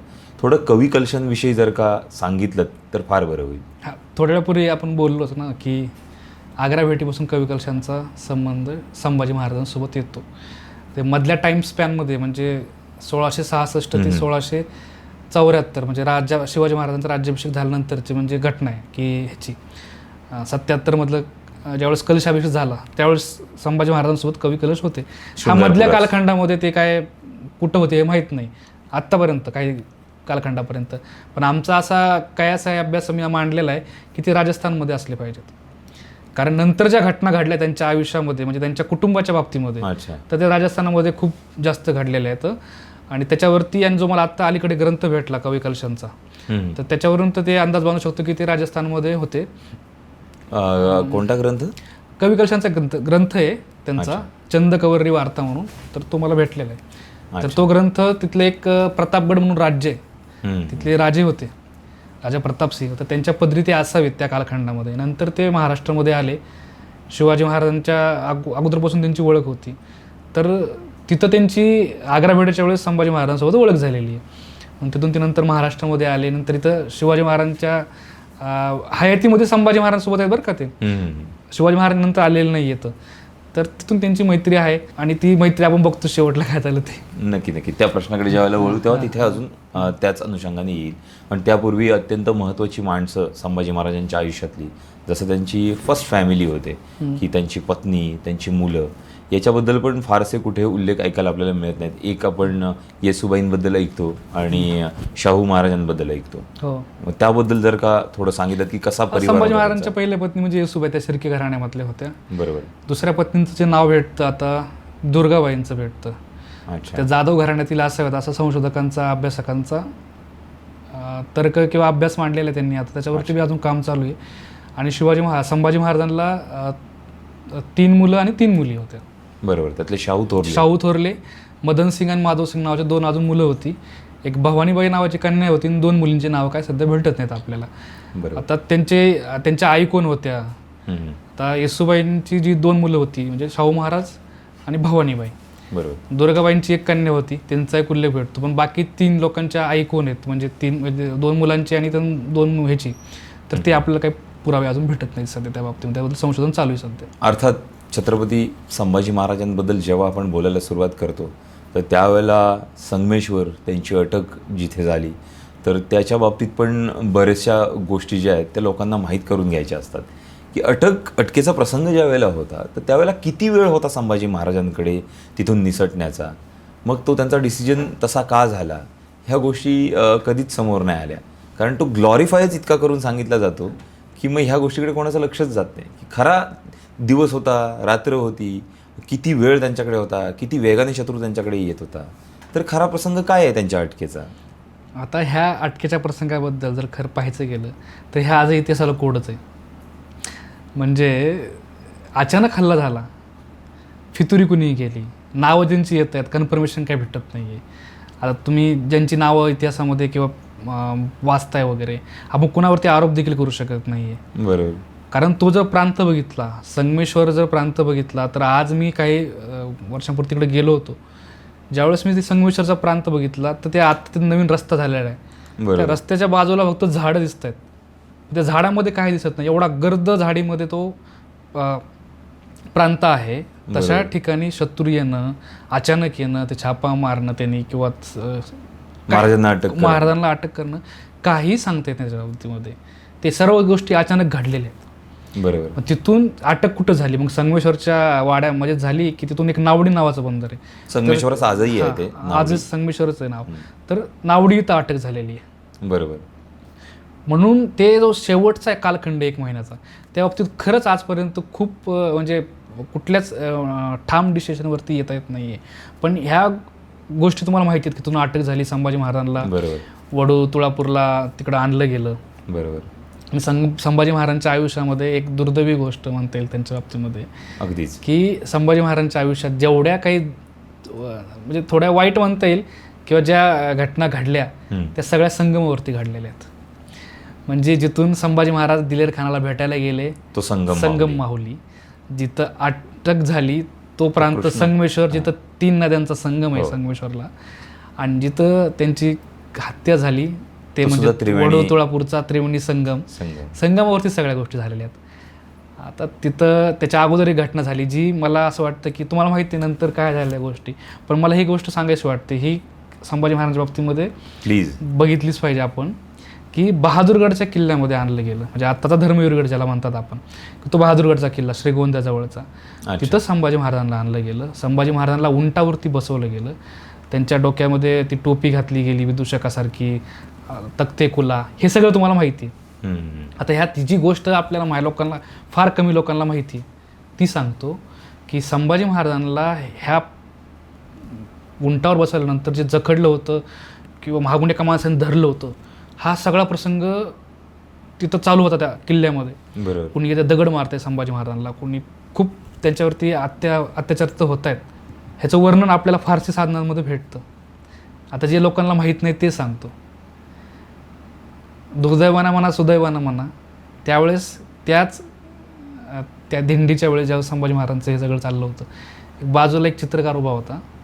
त्या चित्रकाराने ते सगळं त्या चित्रामध्ये रेखाटलं आणि मांडलं ते, की म्हणजे चित्रामधून ते की संभाजी महाराजांना एवढे दगड मारतात लोक, जखडलेलं आहे बरोबर. उंटावरती. आता ते चित्र अहिल्यानगरला तिथं जे म्युझियम आहे त्या म्युझियममध्ये ठेवलेलं आहे. ते कुणालाही सहज पाहता येत नाही. पण सुदैवानं काही काळापूर्वी तिथले जे संशोधक होते सुरेश जोशी सर, तर त्यांनी ते बऱ्याचशा आपल्या इतिहास संशोधकांना, आज त्यातलं कुणीही हयात नाही आहे, त्याच्यामध्ये निनाद बेडेकर सर असतील किंवा श्री पुराणिक असतील, विजयराव देशमुख असतील, सुरेश जोशी सरसुद्धा नाहीत सध्या, सदाशिव शिवदे नाही आहेत. तर त्या सगळ्यांनी एकच मत मांडलेलं आहे की त्या कठीण प्रसंगातसुद्धा, शत्रूच्या तावडीत असतानासुद्धा, जखडलेला असतानासुद्धा लोक त्यांच्यावर दगडं मारतायत, हे करतायत, अत्याचार होत आहेत. पण त्या चित्रकारालासुद्धा त्या कठीण प्रसंगी संभाजी महाराजांच्या डोळ्यामध्ये जे तेज होतं त्या चित्रामध्ये सुद्धा लपवता आलेलं नाही. ही गोष्ट आपल्या महाराष्ट्राला माहीत नाही. हे सगळ्या संशोधकांनी मांडून ठेवलेलं आहे. म्हणजे शेवटपर्यंत त्यांच्या डोळ्यामध्ये तेज होतं. हे त्या चित्रामध्ये ज्या लोकांनी जे पाहिलं, मी पाहिलं नाही चित्र, पण ज्यांनी पाहिलं त्या सगळ्यांचं एकच वाक्य आहे की त्या चित्रामधून संभाजी महाराजांचं डोळ्यातून खूप मोठं तेज दिसतंय. नंतर मग तुम्हाला माहिती आहे वडूला काय झालं त्या गोष्टी वगैरे. नाही, थ्रू आउट ह्या चर्चेत जे आपण सांगू पाहत होतो, जी मतप्रवाह राहिली, लोक म्हणतात की ते फितुरी केली त्यांनी, त्यांचं चारित्र्य नव्हतं चांगलं किंवा ते खूप वाईट गोष्टींच्या आहारी गेले होते, अशा बऱ्याच प्रकारचे आरोप, हे सगळे आरोप मला वाटतंय त्या चित्रकाराने ते चितारलेले चित्रकाराने त्या डोळ्यात सांगितले आणि त्या डोळ्यात जर का ते तेज त्याही प्रसंगात होतं असेल तर हे व्यक्तिमत्व डेफिनेटली आज जग त्यांच्यावरती जी चिखलफेक करते तसं ते कधीच नसणार आहे. कारण जर का ते तेज तिथे लपलं नाही, जिथे सभोवताली सगळीकडे शत्रू आहे, जो त्यांच्यावरती फक्त हल्ला करतोय, त्यांना क्षती पोचवण्याचा प्रयत्न करतोय आणि जसं कसं त्यांच्या शरीराला जखमा करता येतील ते सगळे प्रयत्न केले जात आहेत, त्या जखमाही त्यांच्या शरीरावरती आहेत, पण ते तेज मात्र त्यांच्या डोळ्यातनं कोणी काढून घेऊ शकलं नाही. हे धारिष्ट्र होतं किंवा हेच त्यांचं कर्तृत्व होतं, ते कोणाला लपवता आलं नाही. बरं केलं त्या चित्राबद्दल आज तुम्ही ह्या सगळ्यात शेवटच्या प्रसंगात सांगितलं. आय होप की ते चित्र लोकांना दाखवावं आपण. न पाहिलं मी तर असं म्हणेल की शक्यतो कुठल्याही संशोधकाची, अभ्यासकाची ती इच्छा होत नाही. मी मला बोलताना सुद्धा ते शेवटच्या प्रसंगाबद्दल हे होतं, आम्ही टाळतो, ते मला तुमच्या डोळ्यात दिसतच होतं. तर मित्रांनो, छत्रपती संभाजी महाराजांचा इतिहास हा फक्त पराक्रम, शौर्य, लढाया यांच्याबद्दलचा नाही आहे, तर तो आहे बुद्धिमत्ता, राजकारण, संघर्ष आणि तत्त्वज्ञान, आणि त्याही पलीकडे जाऊन स्वराज्यासाठी शेवटच्या श्वासापर्यंत लढणाऱ्या छत्रपतींचा इतिहास. आजच्या या चर्चेतून वाद, गैरसमज, दंतकथा यांच्या पलीकडे जाऊन छत्रपती संभाजी महाराजांकडे बघण्याचा एक नवा दृष्टिकोन आपल्या सगळ्यांना नक्की मिळाला असेल. सर, ह्या अत्यंत रोचक आणि अभ्यासपूर्ण चर्चेसाठी तुमचे मनपूर्वक आभार. उन्हाळ भटकंतीच्या या कट्ट्यावरती म्हणूयात आपण येऊन मला फार छान वाटलं. काय म्हणतो, उत्साहपूर्वक चर्चा झाली आणि जे काही मुद्दे संभाजी महाराजांच्या आणि शिवाजी महाराजांच्या बाबतीमध्ये होते ते मला मांडण्याचं काय म्हणतो भाग्य लाभलं इथं चॅनलवरती. त्याबद्दल उन्हाळ भटकंतीचा मी मनापासून आभारी आहे आणि सगळ्यांना विनंती करेल की ह्या चॅनलवरती खूप चांगले चांगले व्हिडिओज, पॉडकास्ट, त्याच्या पॉडकास्टच्या सिरीज येत राहतात. तर सगळ्यांनी ह्या चॅनलला सबस्क्राईब करा, फॉलो करा आणि जी बेल आयकॉनची घंटा आहे ती दाबा नक्की सगळ्यांनी. Thank you so much.